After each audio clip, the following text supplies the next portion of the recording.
Hello everyone, मैं अमदेश गुप्ता। आज देखेंगे 8th क्लास एनसीईआरटी चैप्टर 2 और चैप्टर का हम फर्स्ट पार्ट पहले कंप्लीट कर चुके थे। आज हम सेकंड पार्ट करेंगे। ये चैप्टर थोड़ा लंबा है तो आपको कई सारे पार्टों में देखने के लिए मिलेगा, ठीक है। और क्योंकि चैप्टर बड़ा है और इम्पोर्टेंट भी है तो इसमें थोड़ा सा टाइम लगेगा। आइए शुरू करते हैं। देखिए, सबसे पहले हम ये क्रियाकलाप देख लेते हैं, ठीक है। और उसके लिए हमें चाहिए कि पेंसिल की जरूरत, तो हम अपना पेन ले लेते हैं। देखिए, भारत में जड़ोद, काली, लाल, लैटराइट, मरुस्थली और पर्वतीय प्रकार की मृदाएं हो सकती हैं। देखिए, यहाँ से क्वेश्चन पूछ लिया जाता है कि भारत में कौन कौन से प्रकार की मृदाएं पाई जाती हैं, ठीक है। तो ये सारी मृदाएं आपको क्या याद होनी चाहिए कि कौन कौन सी हमारे देश में पाई जाती हैं, है ना। नेक्स्ट देखते हैं मृदा का निर्माण। अब देखिए, मृदा निर्माण के कारक क्या क्या है, मतलब जो मिट्टी है, जो सोयल है, वो कैसे बनती है, ठीक है। अब देखते हैं हम ये कैसे बनती है।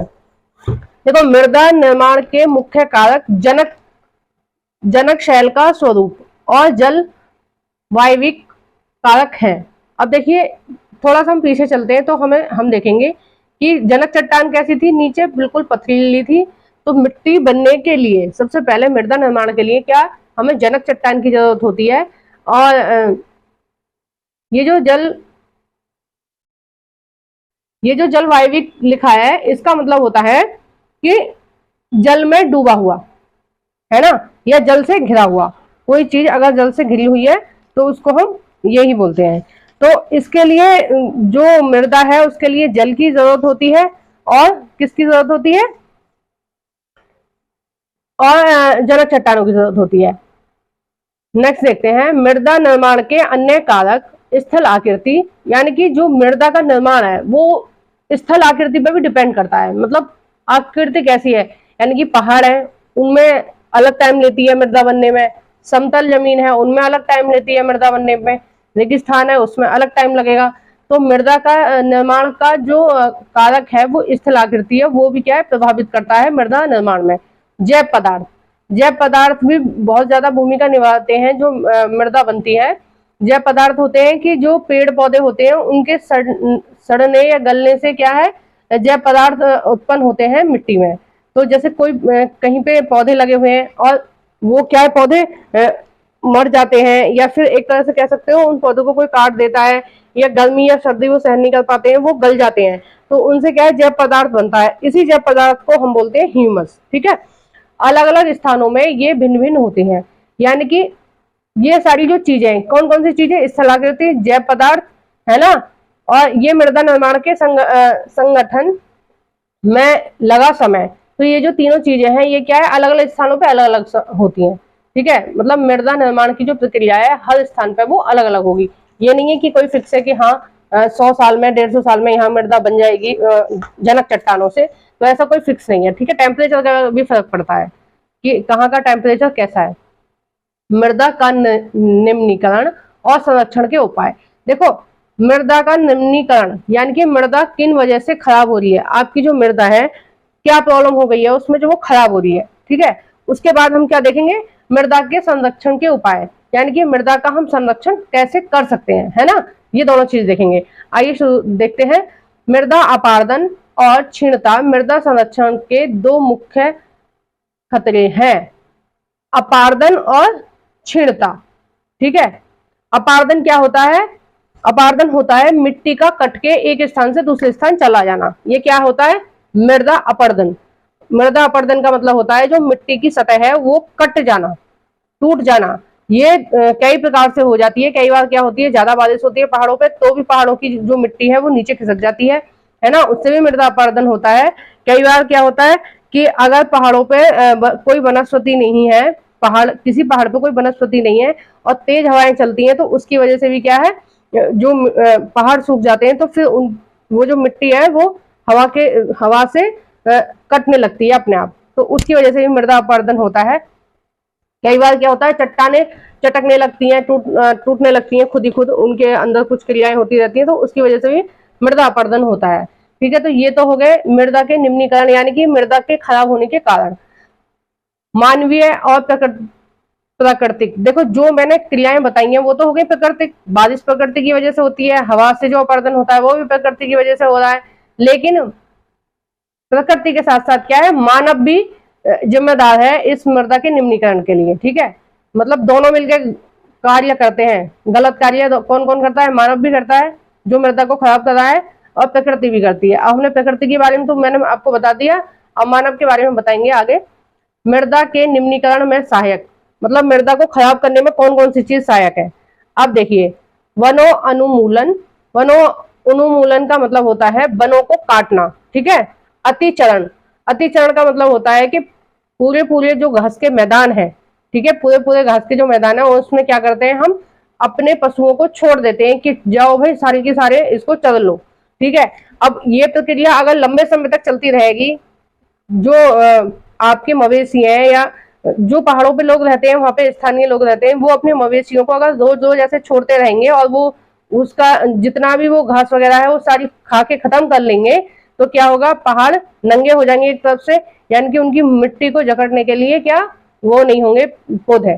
जब पौधे नहीं होंगे तो वो मिट्टी क्या है, अपने आप हवा के जरिए भी खिसकती रहेगी। रासायनिक उर्वरकों, अब देखिए यहाँ से जो रासायनिक उर्वरक हैं कि हम क्या करते हैं, ये जो कीटनाशक होते हैं अपनी कृषि को ज्यादा करने के लिए हम इन चीजों का प्रयोग करते हैं, तो इनसे भी क्या है, मृदा खराब होती है। अत्यधिक उपयोग, इन चीजों का अत्यधिक जो उपयोग होता है उससे क्या होती है, मृदा खराब होती है। और देखिए वर्षा दोहन, भूस्खलन भूस्खलन होता है मिट्टी का अपने स्थान से हट जाना। ठीक है, वो होता है भूस्खलन, जैसे पहाड़ों का टूट के गिर जाना या चट्टानों का टूट के अलग हो जाना। और बाढ़, अब देखिए ये इतने कार्य तो हो गए, ये तो कर दिए मानव ने। ठीक है, ये अत्याचार तो कर दिया मृदा पे मानव ने। अब आई प्रकृति की बारी, तो यहाँ से प्रकृति का काम शुरू हो गया और यहाँ से यहाँ तक प्रकृति ने शुरू कर दिया कि वर्षा कर दी, भूस्खलन कर दिया और बाढ़ आ गई, तो इनकी वजह से तो हो गई मृदा खराब। अब हम देखते हैं मृदा को हमें सही कैसे करना है। अब देखिए मल्च बनाना। मल्च क्या होता है, पौधों के बीच अनावृत भूमि जैसे जैव पदार्थ जैसे प्रवाल से ढक दी जाती है। इससे मृदा की जो आर्द्रता है वो रुकी रहती है। इसका मतलब ये है कि इसका मतलब ये है कि जो मृदा है वहां पर क्या है, वो उस पर पौधे नहीं है, या पौधे हैं तो बहुत दूर दूर है, तो पौधों के बीच में क्या है, जगह खाली है, उससे क्या है, मृदा खराब हो रही है। तो जैसे काई होती है ना, आपने देखा होगा बारिश में हरी हरी दिखाई देती है, नल के आसपास देखोगे। शहरों में तो नहीं मिलती है देखने को, गांव में ज्यादातर मिलती है। जब ज्यादा बारिश हो जाती है तो जगह जगह क्या होता है, हरा हरा सा दिखाई देता है। ठीक है, नीचे चिपचिपा सा पदार्थ हरा हरा सा दिखाई देता है, या आपने नल के आसपास देखोगे तो क्या है, हरा हरा सा जम जाता है। तो वो क्या होता है, हरा या काला, कई तरह की होती है काई भी। तो उस तरह की जो काई होती हैं, उस तरह के जो प्रवाल होते हैं, उनसे क्या है, उस पृथ्वी उस मिट्टी को क्या है, ढक दिया जाता है। ठीक है, जहां पर कोई बड़े पौधे नहीं है वहां पर इन छोटे जीवों से क्या है, उस मिट्टी को ढक दिया जाता है। तो अगर बारिश आएगी या कुछ भी आएगा तो ये जो प्रवाल है ये मिट्टी की रक्षा करेंगे, और उसमें जो आर्द्रता है यानी कि उसमें जो नमी है, उसमें जो मॉइस्चर है, उसको वो बरकरार बनाए रखते हैं। ठीक है, मल्च बनाना, इसको ही बोलते हैं मल्च बनाना। अब देखो वेदिका फार्म। वेदिका फार्म क्या होता है, जो वो होते हैं पहाड़, तो पहाड़ों पे खेती करने के लिए क्या करते हैं, वेदिका फार्म बना लेते हैं। यानी कि अब देखिए पहाड़ है, तो पहाड़ पे अगर आप बीज वगैरह बोएंगे, कुछ भी करेंगे, जुताई वगैरह करेंगे, तो करना थोड़ा मुश्किल हो जाता है। तो वो क्या करते हैं, वो बना लेते हैं सीढ़ी नुमा खेत। यानी कि जैसे आप सीढ़ी पे चढ़ के छत पर जाते हैं ना, तो वो क्या करते हैं कि उन सीढ़ियों का जो वो होता है तल, यानी कि उन सीढ़ियों की जो चौड़ाई होती है वो काफी बड़ी बड़ी होती है ना, तो उनपे क्या है, वो खेती कर लेते हैं। उससे क्या होता है कि अगर जैसे बारिश आएगी, तो जैसे यहाँ से बारिश आ रही है, तो बारिश का पानी यहाँ तक नीचे तक पार जाएगा, तो ना तो वो यहाँ इस एरिया में रुकेगा, अगर ज्यादा देर रुकेगा तो भी तो पौधे खराब हो जाएंगे ना, तो बारिश आएगी और नीचे तक चली जाएगी। और ये जो सीढ़ी नुमा खेत होते हैं, इनको करने में थोड़ी आसानी रहती है, क्योंकि पहाड़ है। अगर पहाड़ों पे ऐसे ही बीज बिखेर दिए जाएंगे तो खेती करना भी थोड़ा मुश्किल हो जाएगा, तो इसलिए क्या करते हैं, वेदिका फॉर्म के रूप में कार्य करते हैं। अब देखिए समुच्चय रेखी जुताई। समुच्चय रेखी जुताई क्या होती है, देखिए मैं आपको समझा देती हूँ। मान लीजिए ये आपका पहाड़ है, ठीक है, ये आपका पहाड़ है। अब पहाड़ पर ये वाला पॉइंट और ये वाला पॉइंट, ये क्या है, समान दूरी का है। फिर ये वाला पॉइंट और ये वाला पॉइंट, ठीक है, ये दोनों पॉइंट क्या है, समान दूरी के हैं। तो इन पॉइंटों को मिला दो, ऐसे जो जो समान दूरी के हैं उन पॉइंटों को क्या है मिला दो। तो उसको भी क्या है, हम क्या करेंगे, सीढ़ी नुमा खेती बना लेंगे। ठीक है, इससे पहले की प्रक्रिया है ये। और एक मिनट, ठीक है, हम क्या करेंगे, सीढ़ी नुमा खेत बना लेंगे और उसकी जो जुताई है वो ऐसे ही होगी, ऐसे नहीं होगी, इस तरह से नहीं होगी। उसकी जुताई क्या होगी, ऐसे पट्टियों में होगी। ठीक है, कैसे होगी, ऐसे पट्टियों में होगी। तो उससे भी क्या है, जो मृदा अपारदन है वो कम होता है। अब देखिए इनके बारे में थोड़ा थोड़ा पढ़ लेते हैं हम। वेदिका फॉर्म चौड़े समतल सोपान या वेदिका तीव्र ढाल पर बनाए जाते हैं।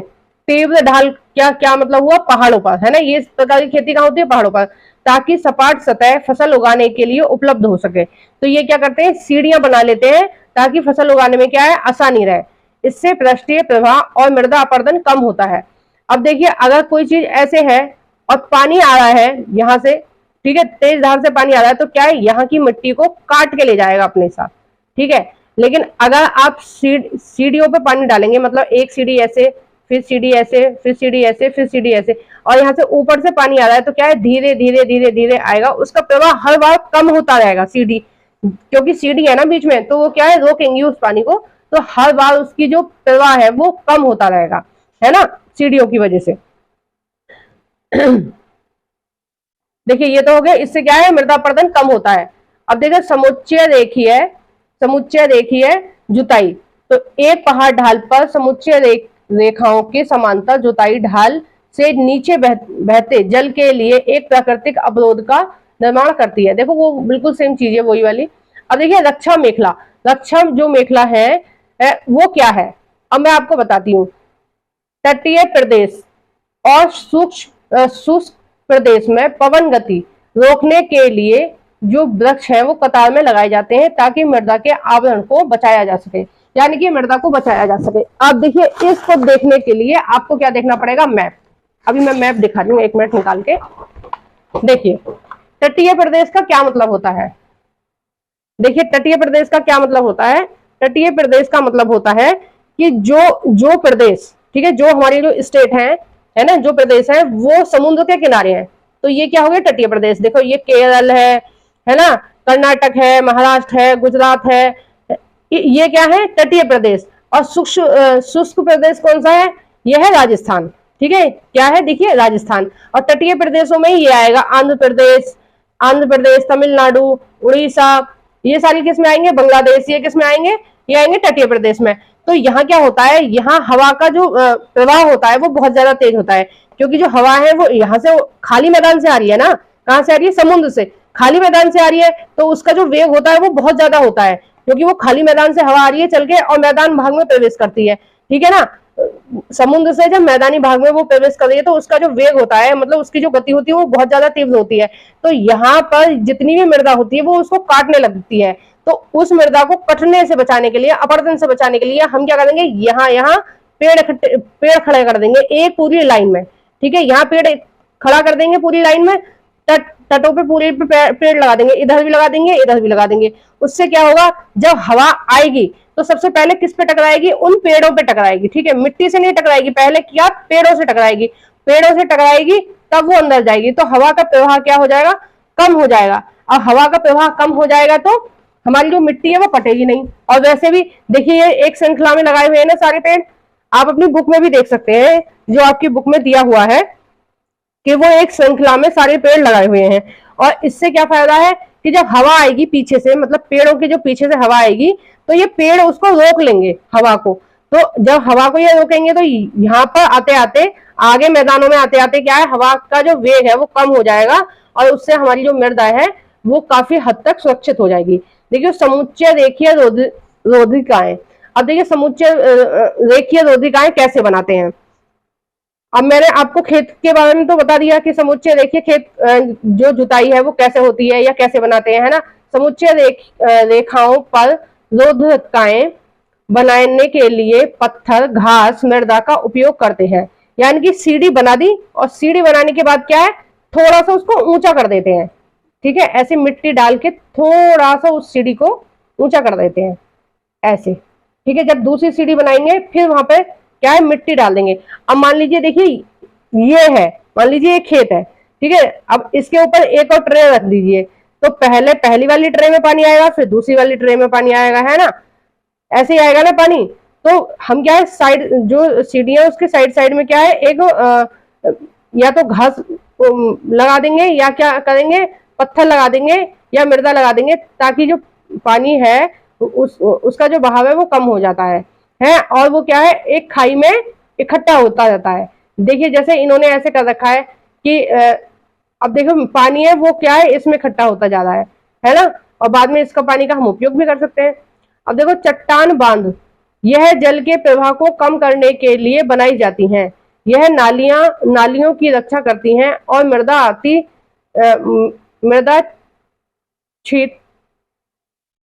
मृदा क्षति को रोकती हैं। ठीक है, ये क्या करती हैं, मृदा क्षति को रोकती हैं। क्या रोकती हैं?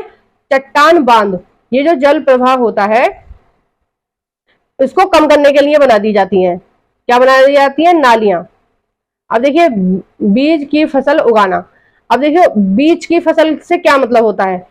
बीज की फसल से मतलब होता है कि जैसे फसल चक्र होता है तो 2 या 3 फसलें ली जाती हैं, तो कुछ समय ऐसा होता है, 2-3 महीने का समय ऐसा होता है जिसमें आपका खेत जो होता है वो खाली होता है। ठीक है ना, आप एक साल में 2 या 3 फसल ले रहे हैं, लेकिन बीच में क्या है, 1-2 महीने क्या है, आपका खेत खाली हो रहा है। तो उस टाइम में आपको क्या करना है, जिस टाइम में आपका खेत खाली रह रहा है उस टाइम में कुछ भी आपको बो देना है उसमें। ठीक है, ताकि वो जो मिट्टी है उसमें नमी बरकरार रहे और उसका क्या है, अपरदन ना हो, है ना। अब देखिए इसमें क्या लिखा है, वर्षा दोहन से मृदा को सुरक्षित रखने के लिए अलग अलग समय पर भिन्न भिन्न फसलें एकांतर कतारों में उगाई जाती हैं। यानी कि एक के बाद एक फसल उगाई जानी चाहिए। जहां पर मृदा अपरदन का खतरा ज्यादा है तो मिट्टी को क्या है, हमें खाली नहीं छोड़ना, कुछ ना कुछ उसमें उगा के रखना है, ताकि क्या है, मृदा में पानी रुक सके ज्यादा से ज्यादा। तो आगे का हम जो लेंगे जल दूसरी वीडियो में लेंगे। और इसी तरह की बिल्कुल फ्री में वीडियो देखने के लिए, पढ़ने के लिए सब्सक्राइब करें मेरा चैनल एनसीईआरटी ममतेश गुप्ता। आपको ये मेरी वीडियो कैसी लगती है प्लीज कमेंट बॉक्स में बताया करें, और ज्यादा से ज्यादा मेरी वीडियो को लाइक करें। और जो भी फ्रेंड हैं जो एनसीईआरटी बुक पढ़ना चाहते हैं उनमें आप मेरी जो वीडियोज हैं उनको शेयर कर सकते हैं। Thank you for watching everyone.